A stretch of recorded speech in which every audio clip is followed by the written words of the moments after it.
Hello everybody, welcome back to my channel. My name is Taylor Scott and today I will be doing a book review on Crown of Midnight by Sarah J. Maas. So this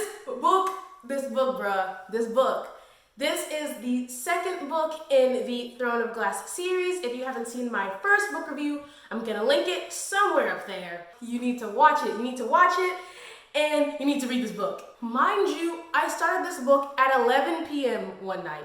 Finished it at 6 a.m. the next day. I couldn't stop. I couldn't put the book down.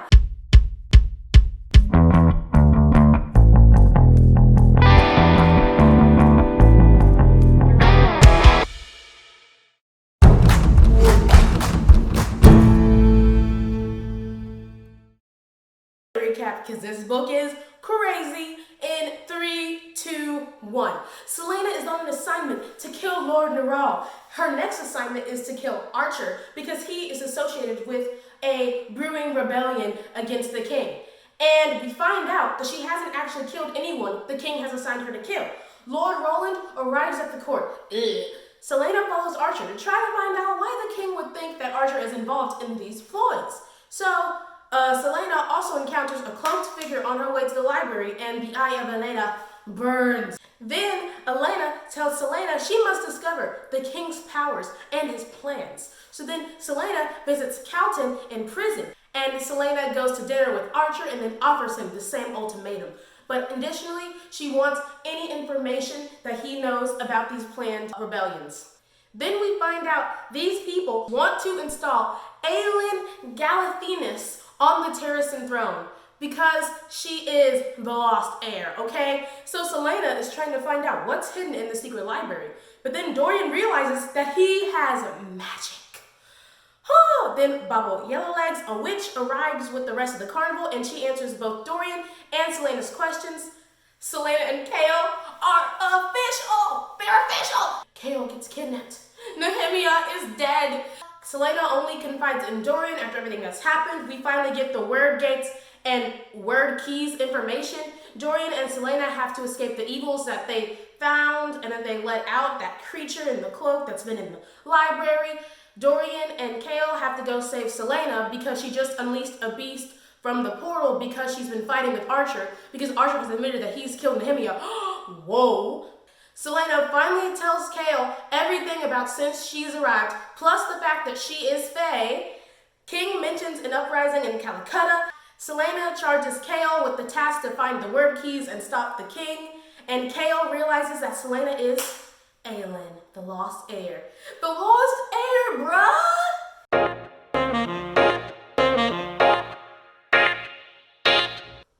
I got 99 problems, but this book ain't one. Hey! This book was amazing, and so I'm going to talk about my favorite moments.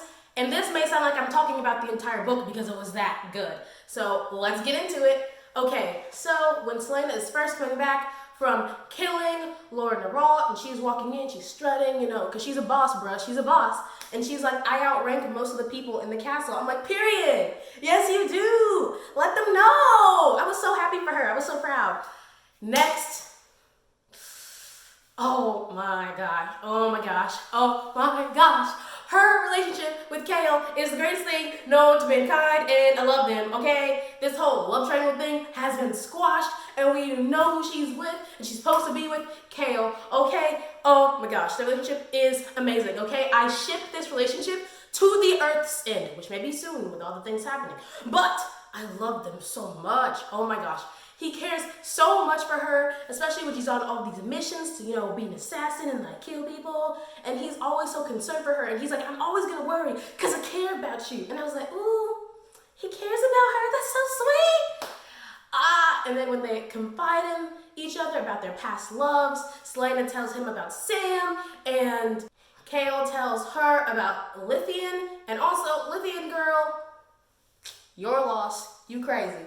I also love how Selena goes to Kale after she's been poisoned and she's just like, I must get somewhere where I'm safe, and it's in his arms. It's in his arms, bruh. Then when they waltz together, when they're supposed to be on guard, but they waltz together. I also loved chocolate cake. If you read the book, you know chocolate cake. He brings her chocolate cake and then he brings her more chocolate cake and I'm like, Yes, who does not love chocolate cake? And then the birthday dinner date. The food. How she picked the food, knowing that it was his favorite food for his birthday. I loved it. He then says, bruh, I'm gonna come with you when we run away together. I was like, what? What?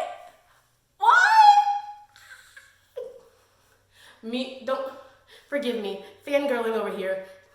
Forgive me. We need to talk about how she actually isn't killing the people the king ordered her to kill. I was like, yes, rebel. Don't kill those people. They can be great people. Don't kill them. And she didn't kill them. And I was like, yo. Another moment that I loved is that Selena and Kale continue their running.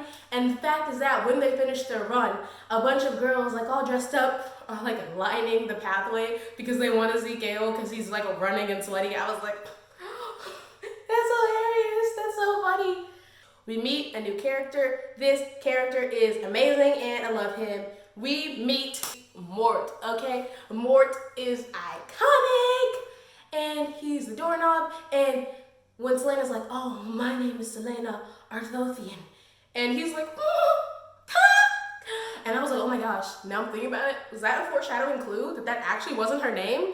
Bruh, that's crazy. So now Selena is using Kale to help her run into Archer to try to glean more information. So they go to like this tea place, this high tea place that anybody who's anybody in Rifthold goes there for tea. And so she's looking good, he's looking casual, all black, but still quasi good.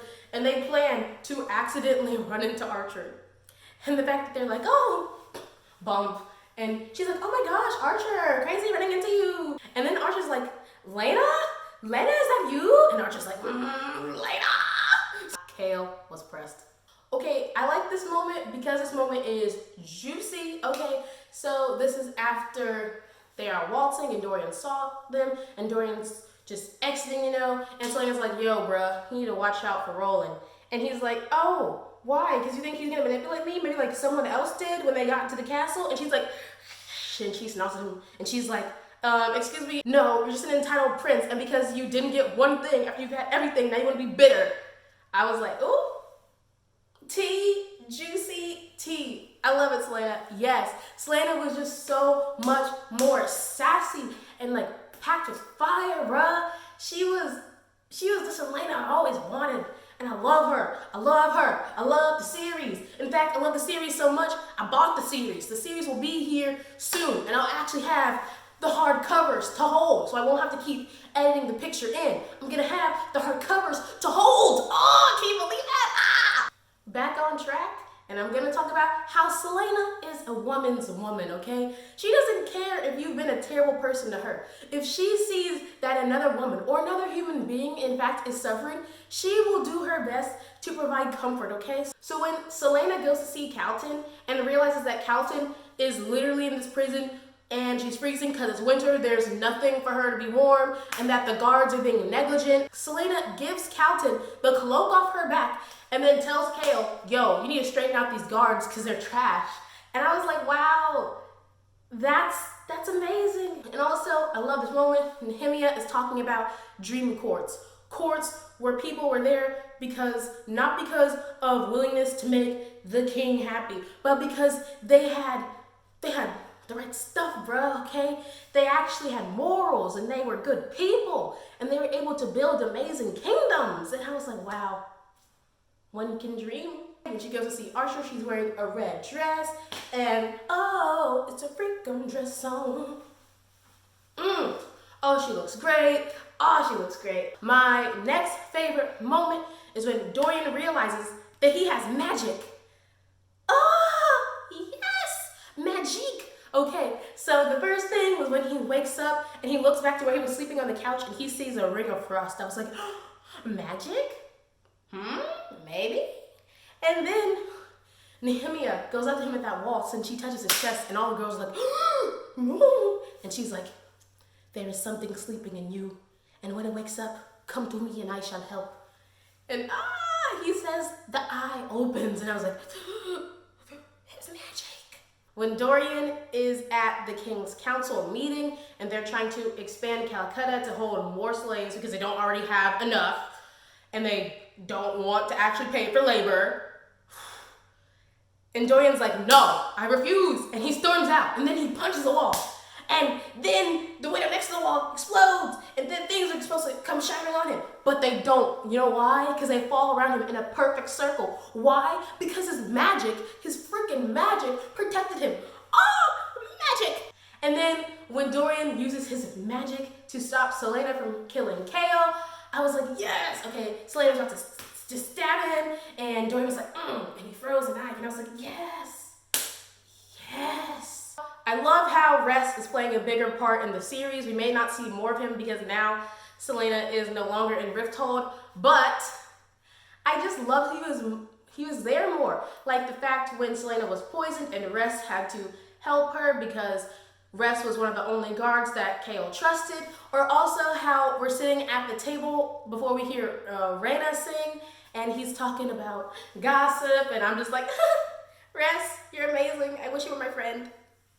Another favorite moment is when Nehemia and Selena's relationship gets stronger, even though we end up having some tough times coming ahead in Yikes. Some tough times, but we're not in Yikes. We're in favorite moments. We're in favorite moments. We're going to talk about good times, not bad times, good times. Okay? So I love when Selena opened up to Nehemia and told Nehemia about the secret passage and took her to see the crypt filled with Elena, and although Nehemia had already been there, I was like, wow, this is nice. Selena is learning to trust and let people in more and more. Also, I already talked about this, but the fact that Dorian voted no on expanding Calaculla, I was like, wow. He would make a great king. Like, he is just so compassionate, like going back when he was just devastated by how the king had killed 500 Elway citizens, and now also the fact is that when he sent a letter to Nehemia's parents after Nehemia was murdered, even though he didn't have to, just king stuff, bruh. When Elena's in the crypt and she sees that there is an empty eye next to a other word mark, she's trying to force the eye of Elena into that eye hole, and it's not working. You know, she's trying to force it in from the front, from the back, she's flipping it around, different angles, and it's not working. And she's like, maybe I need to say an enchantment. And she looks down at Elena's crypt, and she's like, time's rift. She tries to open the thing by saying, time's rift, bruh. And Mort's just as amused as I am. He's like, this girl crazy. This is weird, but also not weird. On her parents' death anniversary, we finally get the details of what happened in Endover when she snapped, and it was great, bruh. The amount of guards and evil people she took down, and the fact that she was just, she was so close to the wall. I was like, yes, Selena, yes. These next couple moments are just Selena being a baddie, so when she goes to get her man after her man's been kidnapped, bruh, she's got blades, she's got like knives, and she's got 2 swords, one of them being Kale's sword, and I was like, ooh, yes. She goes in there, she leaps through the window, and when the time she's down, she's like, and she throws the knives to take down the archers, and then she stands up, and she's like, and she throws more knives to take down the archers, and then she takes the swords, and she's like, and I was like, this is so amazing. Yes, this is how you do it. This is how you are the greatest assassin. Yes, Selena. I love it. We're not going to talk about the dark parts because, once again, favorite moments. So when Selena has to get to the castle, she has to get back to the castle to get into Nehemia. She runs. She runs to the freaking castle on foot from the city. Kale is only seconds behind her, got on a horse, and she still outran him. Bruh. That's what I'm talking about. Queen stuff. What a baddie. What a baddie. So unfortunately, after a lot of things happen, she ends up in prison. But when she's in prison, Kelton is like, make them pay for what they did. And I was like, yes, girl, prison changed you, but for the better, and I like it. When she takes Damaris. So she takes Damaris to go find Grave because Grave killed Nehemia. And the fact that she figured it out, first of all, I'm like, see, this is what I was talking about. Because literally last book, I was like, she's not smart enough. She's not doing it. She's not connecting the dots. She connected all the dots this time. I was so proud. I was so proud of her. But so she goes to find Grave. Bruh, Grave really thought he take her. He's like, oh, I've led her to this alley and I can make her pay for how she humiliated me. Yeah. And Selena literally got the cape on, got the swords on her back, bruh. And she's literally just like, like she's walking, okay? She's got that swagger. And then she takes him down. And then after she kills him, she walks in the throne room, still with that swagger. Boom. And she sits down in the chair like, I'm here now. Another favorite moment is when Selena sings over Nehemiah's grave. It was great. Even though apparently she sounded terrible, I love the thought and I love the feeling behind it. And we find out that Archer was in charge of Nehemiah's assassination and the beast has been unleashed. And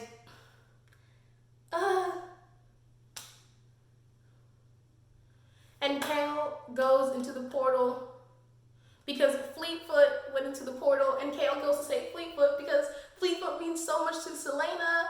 And so now Selena has to go to the portal because, you know, even though she doesn't admit it and that she's still going through a bunch of stuff because of what Kale did, which, yikes, that's yikes, so we're just gonna throw that into yikes.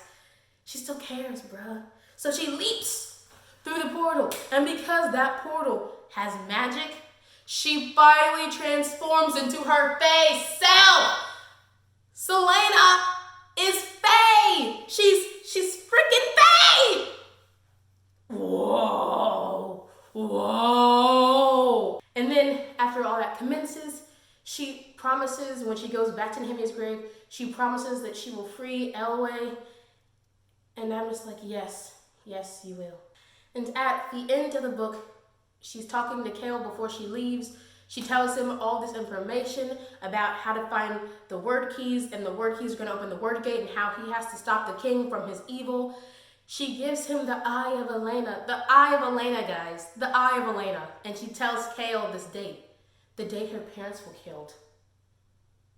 And then he goes back to her room, picks up a book, and finds the date.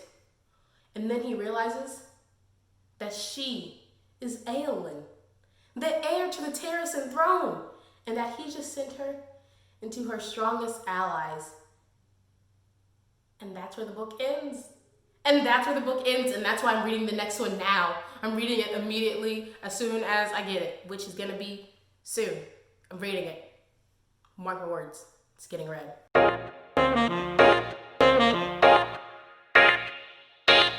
So my first shake the table moment is when Selena is on her mission for Lord Neral, and she's wondering, why does the king need this person killed?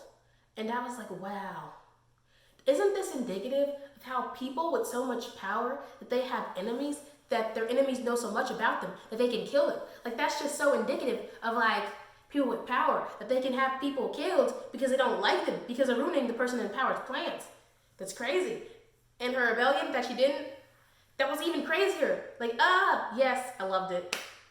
My next shake the table moment was Selena's learned helplessness, right? So I think her learned helplessness was the fact that she was enslaved, in fact, in Endover, and that she's had everything that she is, who she is actually, just tampered and just dampened and suppressed, that all her people were also killed. She just has this learned helplessness that it's too late to do anything against the king, because why? She has this learned helplessness, and I think that's so indicative and so genius to include, because a lot of times in society, especially with where we are right now, we sometimes can be in a situation of learned helplessness. But as we saw in the end, she had to see that she was in that state, and she had to embrace who she was and just break from her learned helplessness, because she realized that she has a duty. She has a duty to help the world. So good. Another shake the table moment I have is when the king is telling Kale that Nehemiah has a threat against her, and Kale, he stupidly says, what had Nehemiah done to warrant the threat? There's nothing you can do to stop people with evil and such hatred in their hearts from tearing you down. And so the fact that he said that, I was like, are you dumb? Are you dumb? Are you dumb? But I was glad Sarah J. Maas included that, because it once again highlights the fact that there's an issue. There's an issue that sometimes people are threatened for no reason, and people that are threatened are actually amazing people that don't deserve what they get. A next shake the table moment for me is when Dorian is looking at the Lords of Terrasen through the history, and he's seeing how everyone around them, all the other kingdoms around Terrasen, were worried about the Lords of Terrasen pushing their borders. But the Lords of Terrasen never pushed their borders. They always, when they went to war, they would fight and then they would still keep their borders. They would never impose on someone else's borders. And I thought that was a good moment, because just because you can doesn't mean you should, right? Okay? And it was just such a good moment. I don't think I need to explain it, but just because you can doesn't mean you should. And I love that she included that. Next, trusting Archer, right? Okay, trusting Archer is a shake the table moment because she has a relationship with Archer, okay? She was acquaintances with him when she was a child, and he's attractive, so that obviously makes him more trustable. But we have to think about this, right? That was a ploy. That was a ploy that we saw in the end. And so Sarah J. Maas included that to see, yes, she had a relationship with him. Yes, he's attractive. And yet, and still, he was evil. And he was able to use those connections and those feelings that Selena had towards him to make her think that, oh, he's not capable of being in this movement. Or, oh, he's not really bad about it. He can't do any of this. So it was great to be included. And the last moment is Kale. And Kale right now, how he feels being honorable is serving the king, even when the king does wrong stuff.